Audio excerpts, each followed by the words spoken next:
铁蓝线山景站出站口外，巴士候车亭旁竖着一块小小的牌子，华莱士小径。如果不是特意找，可能一眼就错过了。可就是这块不起眼的路牌，把我们带进一段160多年前的故事。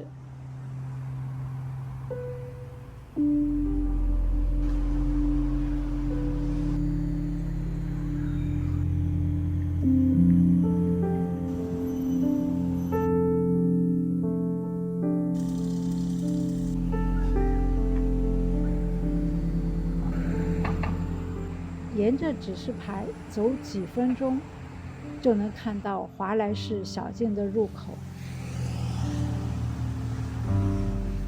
这里的步道不是那种城市公园式的，而是一下子就把你带进森林里，四周的声音也明显变了，鸟鸣声很清晰，树叶沙沙作响，脚踩下去的声音也更脆了，跟平常的步道完全不一样，空气更凉更湿也更安静。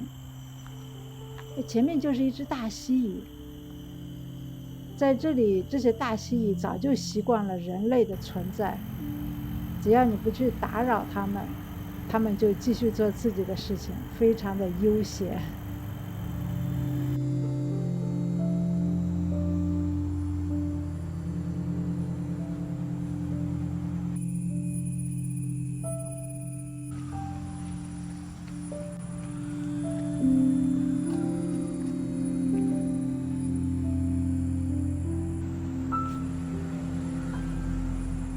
树根上长着这么多蘑菇，乍一看还真的像超市里卖的那种。不过这种野生蘑菇不能随便吃，有些可能是有毒的。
这块树根上长的是不是有点像灵芝啊？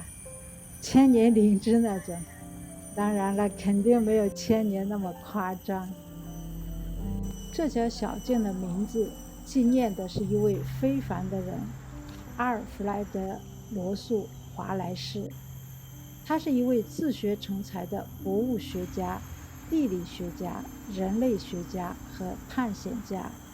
华莱士只上过8年学，没受过正式的博物学训练，但他特别喜欢周末去大自然里长时间散步，观察动植物。慢慢的，他对自然的热情越来越强。后来他决定环游世界，用自己的方式去了解这个地球。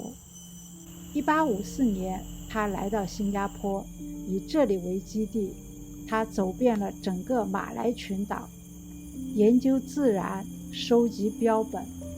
当时五吉芝马一带的森林就是他常来观察的地方。在英国，达尔文花了几十年写下《物种起源》，而在热带雨林里，华莱士独立想到了同样的理论——自然选择。1858年，他把自己的论文寄给达尔文，两个人的名字最终并列在那篇改变科学史的论文上。所以这条隐藏在森林里的步道，其实连着生物学史上最重要的一页。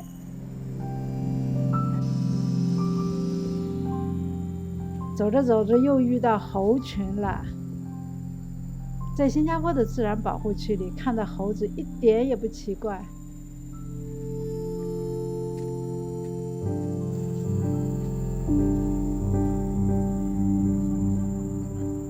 你看，大人带着孩子出来走走，猴子也抱着他的宝宝一起散步。在这片被好好保护的自然里，每个生命都用自己的方式安静和谐地生活着。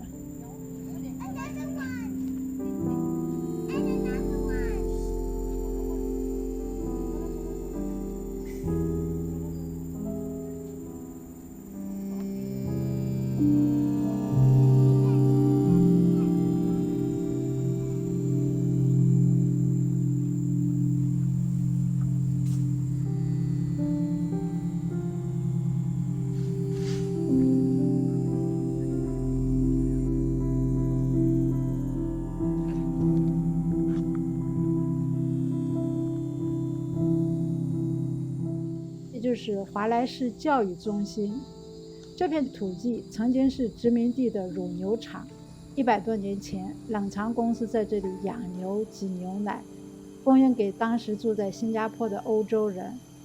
但在热带养奶牛并不容易，农场后来关闭，森林慢慢长回来，牛棚留下来，成为今天的教育中心。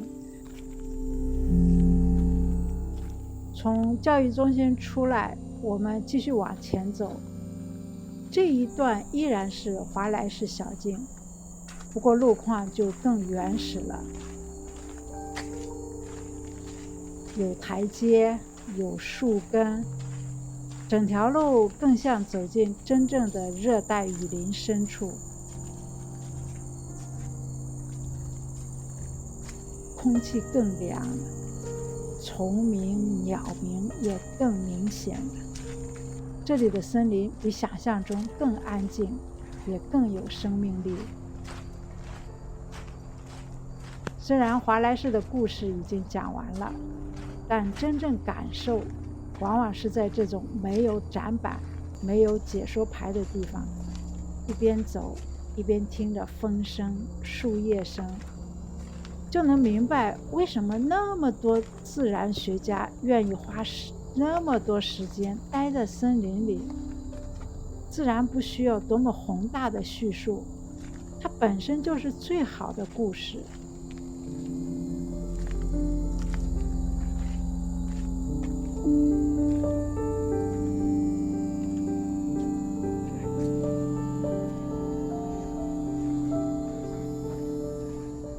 脚下这片森林，这条山路依然属于同一个更大的背景——五级芝麻自然保护区。也许160多年以前，华莱士走进这些森林是为了寻找物种的答案，而今天我们走进来，更多的是为了让自己在城市之外还能记得自然的存在。这就是自然保护区对新加坡的意义，不仅仅是保护动植物，更是为一个高度城市化的国家留下喘息的空间、好奇的空间，以及与过去连接的空间。